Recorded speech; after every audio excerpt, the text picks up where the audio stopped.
So if you're part of Gen Z, more likely than not, you're probably lost in life. I mean, it's scientifically proven that the more we get all this technology as years go along, we become significantly more brain dead, essentially, because our brains start to shut off. Instead of it, thinking all of this technology will help us out, it's really just leaving room for us to sit there and do nothing productive. Electronics are rotting our brains out. There's so much media telling you to do this way, do that way. It's the left, the right. It's to be gay, it's to be straight. All of these different sort of outputs leaves you feeling so lost into how do I actually fit? How do I actually find my place? How do I figure out where I want to be at in my life? So I actually have 5 tips for you guys from my experience as being a young man. I'm 17 right now. I'm going to be 18 in a few months.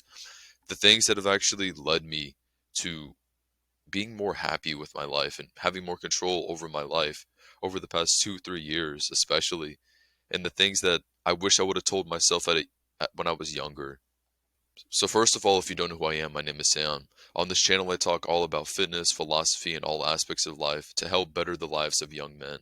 If this interests you at all, then feel free to subscribe to actually join our movement.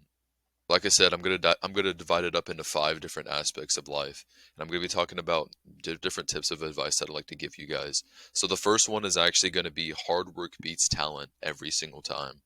So this is really hard to believe whenever you see that one kid who, for some reason, he barely studies at all, barely sits down on his work, yet he ends up getting the highest grades in the class. So you need to understand this, is that there is obviously some people who are just naturally talented. And in reality, probably more likely than not, you're probably not as talented as you think you are. And this is a tough pill to swallow because we're fed so many lies as to we're all special, we can all be great. Sure, we can all be great, but almost none of us are going to be. There's only a select few amount of people who are going to get there, and those people aren't necessarily just the talented ones. In fact, they're normally not. It's normally the people who simply sit down and put in hard work. So let me tell you guys a story. I was going on a run the other day, and there's always this one guy who runs the same path as I do, and I always end up not running as nearly as much as he does. So ended up running, kept running, kept running, kept running, until eventually it came to a path, and one day he always turns around that path, but I decided to keep going, went all the way down another mile, and then came back. Sure, he may have been maybe more talented and he has more experience, but let me tell you that hard work and consistency are going to be the things that are actually going to help you in life. It's not going to be from setting all these habit trackers and doing all these things. It's simply, are you showing up? If you keep showing up, then eventually you're not going to be as shit as you was before. So let's say you're trying to build a good physique. Right now, you go to the gym and you see all these massive guys who are the same age as you. Maybe, because this is how I felt. I was like 16 years old, fat, and I was trying to lose weight and try to get muscular. And then I see people my same age or even younger than me. And then I'm always questioning, like, why do they look so good and I look so bad? But it was whenever I actually sat down and actually put in the hard work that I actually became happy with the way I looked and I started to grow stronger. Let me tell you is that if you're not to the point where you're almost obsessed with it, to where it's for some reason like even when you're doing basic habits, like when you're talking to somebody or you're taking a shower, you're thinking about doing something. Like for me, like for bench press, for instance, I always wanted to bench 225, just bench 225 a couple of days ago. And it would get to the point where I would literally visualize me pushing myself. I'd visualize the pain that I would feel. I visualize the bar going up and down as I lifted the weights, my feet going up. I'd visualize it all to the point where whenever I actually showed up at the gym, I just hit it. I hit it and it was almost like I already did it before. You need to have this sort of obsessive mentality. When we think of obsession, we think of like very unhealthy obsessions rather than obsession being a tool. I mean, let's think about it. Let's think of people like Michael Jordan. Whenever he got 2 rings, whenever he got 1 ring, when he got 2 rings, all he would do is just hold up another finger for him to get another ring on. Just because you get to a certain point does not mean that you have the right to just become complacent. Let me tell you, you're struggling right now in your fitness, in your business, and trying to do any aspect of your life. Maybe it's school, it does not matter. The thing that's actually going to get you forward is not from finding that one secret habit that's going to help you get there. It's from simply, are you putting in enough hard work? And you have to be completely honest with yourself. Have you seriously sat down and you haven't stopped when you retired? You stopped whenever you were done, like how Goggins says it. You have to build this mentality that the hard work is the only way you're going to be pushing yourself and getting past this next level. So the second one is something that's actually going to be extremely helpful for you guys. And you guys are going to be thinking this is cringe or this is silly, but simply believing in yourself. A lot of us, we put in the work, we put in a lot of these habits, but we don't believe in ourselves that we can go do these things. You need to build a positive mentality. You need to build a success mindset that, you know what, I can do this. And these people who are ahead of me are really only like one or two steps ahead of me, and that I can close this gap. See, a lot of the times your brain already has the access to the things that you want, that the things that you want. So for instance, your subconscious mind is known to be thousands, if not tens of thousands times more powerful than your conscious mind. Conscious mind is the one that you're listening to right now. Is from the conscious mind is what you're listening to me right now in. Your subconscious mind is this deep part of your brain that is significantly stronger and more powerful than you can even fathom. And being able to believe in yourself will change the way that your subconscious mind carries itself. If you believe that you're somebody who can bench 225, who can go on a 5 mile run, who can go build a 10-figure business, whatever it is, then your subconscious brain will use the resources that it has. It's not really a matter of you not having the resources that you need, but rather you not believing in yourself a lot of the time. Because like I said, most of the time your subconscious brain, because you, if you're watching this, you probably have already watched a bunch of other self-improvement content and how to improve your life. A lot of the times you already have resources to this. Your brain keeps a hold of that. It's just a matter of you not believing in yourself and you not knowing how to use it. So I will tell you guys is to start sitting down and affirming to yourself. Like, you could do what I do. Put these papers on the walls. Put these papers on the walls of the things that you want to be, of this person that you want to become. And then eventually your brain is going to see these things and it's going to use it. It's going to use it as fuel to become a new person. Because let me tell you, this old version of you that doesn't believe in itself and you believe you can't go attract a girl and believe you can't go build a business through this way, through that way, this is going to be the thing that's holding you back. You need to kill this version of yourself. And this comes from doing stuff like putting pictures on your walls, putting words and quotes on your walls, putting things all around you, affirming to yourself, visualizing, telling yourself that I am this way, I am that way, closing your eyes. This is how you're going to believe in yourself. And before you say, okay, well, even if I believe myself, I still need to have the research, bro. Of course, you're gonna have to put in research. You're gonna have to study. Of course, you are. But that version of you who is the version of you right now who doesn't believe in himself and believes that he's never going to make any progress, he's not going to understand how to use this information that you're putting inside of your brain. So what I don't want you to do is I don't want you to put in the hard work to be studying, but you simply just don't believe in yourself. So, like I said, there's many ways of actually building this, but one of the best ways is simply putting in the hard work. If you put in the hard work, if you go out on a run every single day, the same time, then eventually you're going to start believing that you're like a really tough dude. You're going to start believing that whenever you start getting good grades, whenever you start to actually make yourself, but you actually put in the work. This is one of the best ways to actually do it, is to simply just put in a lot of work to the point where you're kind of forced to believe that, you are a pretty tough dude. You are like a badass motherfucker. So what you want to, like, this is one of the best ways. Another way is to simply visualize the person that you want to be. So right now you can close your eyes and then I'll guide you guys with it. So close your eyes. Imagine you're dusting your hands off. You just did a really rough session of you just did a really rough session of work, of doing work. Maybe it's your schoolwork, maybe it's your work at your job, maybe it's your business, whatever it may be. You just finished a really long session and you feel good because you just finished such a tough session of it. And then you come home and then you work out and then you read, you better your mind. This is exactly the person that you want to be. You take a shower, a hot shower, and it feels good because you feel like you earned it. So you can open your eyes now. That's just a really short visualization showing you that In reality, you do have what it takes to become that person. It's simply that you don't believe in yourself. So the next one, the third one, is going to be gratitude. So I was actually sick about a month ago. I was severely sick. Like I'm talking like literally like stomach absolutely in massive amounts of pain. I had a fever of 103. It was awful. I literally could not do anything. Like I was confined to my bed and I couldn't eat any solid food, so I lost weight. And it felt almost as though I was most concerned not about my health, but by the fact that I wouldn't have enough time to go do my habits. I wouldn't have I'd be wasting my time just sitting in my bed not being able to do anything. And so basically, and for a week, I basically sat in my bed, couldn't do anything. And for some reason though, my greatest concern besides me not doing my work was the idea that all I wanted to do was be able to go step up outside and go on a run. Like honestly, that was like the first thing that came to my mind, or going to the gym. And what I learned from that is that we have so much things. Like as a generation, we have so much access to things that previously people before didn't have.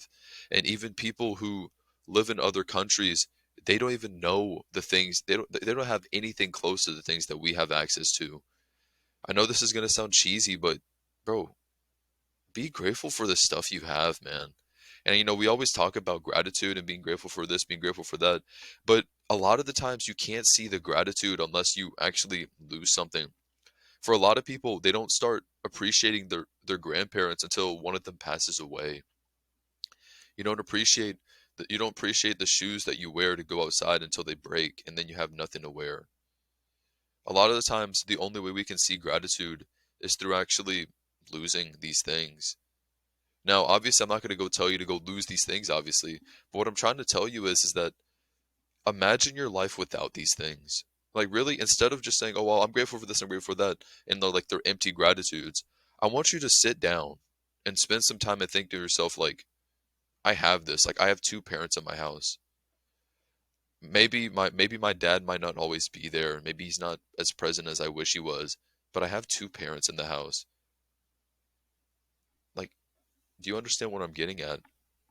Is that you have to imagine yourself like, what if I didn't have these things? Because one day I might not, one day I'll wake up and maybe one of my parents is gone. Maybe I'll wake up and my shoes is gone. You have to understand the possibility that these things can happen and you have to feel them.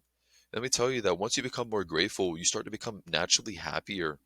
You start to feel happier with the fact that you woke up and you got to see your parents in that day. You woke up and your shoes are completely fine. You can wear them. You woke up and your car started. Start imagining what your life would be like if you didn't have these things. This is going to sound super cheesy, but dude, it works. It really does work. It makes you grab your notebook and instead of just grabbing it and not thinking much of it, you think to yourself, this notebook has changed my life. I've written so many great ideas. I've planned things out and made things so much more organized. If I didn't have this, then my life would be out of order. It would be chaotic. You see what I just did there? I took something as simple as my notebook that I write all my plans in, and I spent a moment of actually being grateful for it.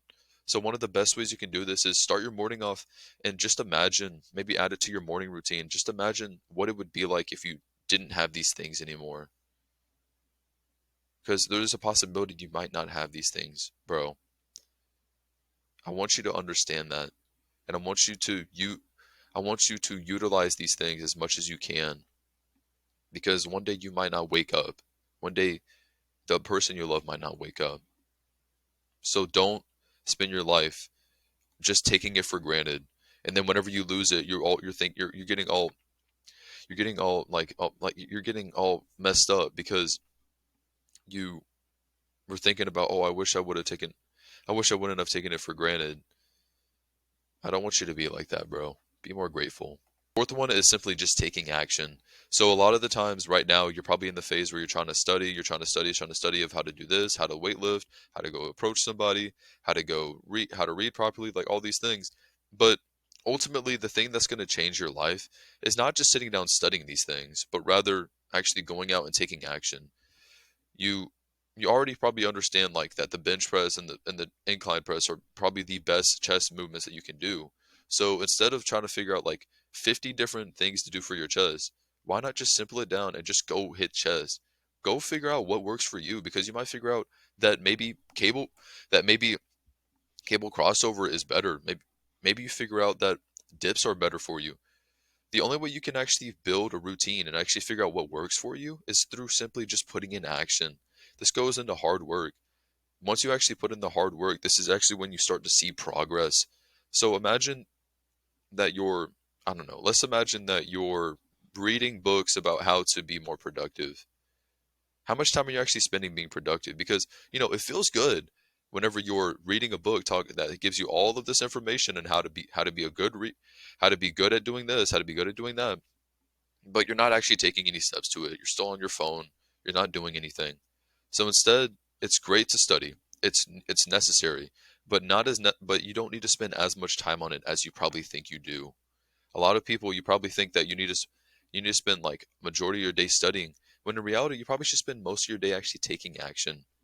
So like let's imagine you have like, I don't know, 8 hours to spare on you. Like, you just 8 hours, like, I'm just throwing this out there. You have 8 hours that you can do whatever you want. What is going to be the 20% that's going to make the 80% of the results? So if you don't know, the 80/20 rule is that 20% of the things we do make up 80% of the results. So like, for instance, you're working out. What is going to be the 20%? It's probably going to be simply going to the gym and working out. It's probably going to be having a clean diet. It's probably going to be getting enough sleep in. So instead of worrying about the 80% of things that you do that only makes the 20%, this is stuff like, I don't know, like the supplements. This is stuff trying different workouts, like doing like changing everything. Like, you understand, like, whenever you're working out, like, it's so easy to just go try to do this, try to do that, try to change everything up. Simply focus on the things that really matter, and then actually just continue to work on it. Because let me tell you, you're going to be stuck in analysis paralysis, where you're continuously studying, even though you have not taken any action at all. Last tip I actually want to give you guys is actually limitations. So understand that you are under 18, and to be frank with you, your brain is not fully developed yet. You're not going to make the most perfect decisions. You're going to wake up, and maybe even though you've been going at it every single day in the gym, you're going to wake up and you're not going to want to go to the gym. There's going to be days you're going to wake up, you're not going to want to do the things you do. The only thing you can do, and you know what? There's going to be times where you end up not going to the gym because you were listening to that part of your brain. Understand this, bro, that you are under 18. You're not even an adult. Let's say we got your lifetime. Like, let's say you're like my age. You're 17. Like, let's say, I don't know, somebody lives to be 80 years old. How many times can you fit 17 into 80? That's what, like, that's a good four times you could fit. So basically, you're living one lifetime of the four lifetimes that you have access to. Four or five, whatever you want to say. So don't sit down and think that right now this choice that you made defines your entire life. Bro, we're like level 1. Like, in the grand scheme of things, we're like age 2. Like, we're literally babies in this game that we're playing, that is of improving our lives and actually taking control of our lives. So right now you're not even 20 years old, or maybe you are 20, and you're still young, bro. A lot of people talk about how, oh, you have to have success now, now, now. But in reality, you're probably not going to have as much success as you want until later on in the line. That's why so many people say that, like, a woman's life starts whenever she's 18, and then a guy's start whenever he's in his 30s. It takes a while to develop ourselves, especially as young men. So don't beat yourself up so badly whenever you don't hit that goal that you wanted. You're like 2 years old in the grand scheme of things, bro. We're level 1, level 2 at this point. We have so much room to fail and to grow. And without failure, there's not going to be any growth. So instead of looking at this failure that you have and being ashamed of it, feeling bad about it, and feeling like, you know what, I may as well just go back doing my habits, keep at it, bro. You might be like right here, and you don't even see that. You might be right here. You hit this blockage, and you don't even see that if you get past it, you'll go up here. You understand what I'm getting at? You don't give up, bro. Do not give up. It's going to be times you're going to want to give up so badly, and it's going to feel so much better to just give up. But don't be this way, bro. You may be this close to being hitting your goals. Anyway, that's all I have for you boys.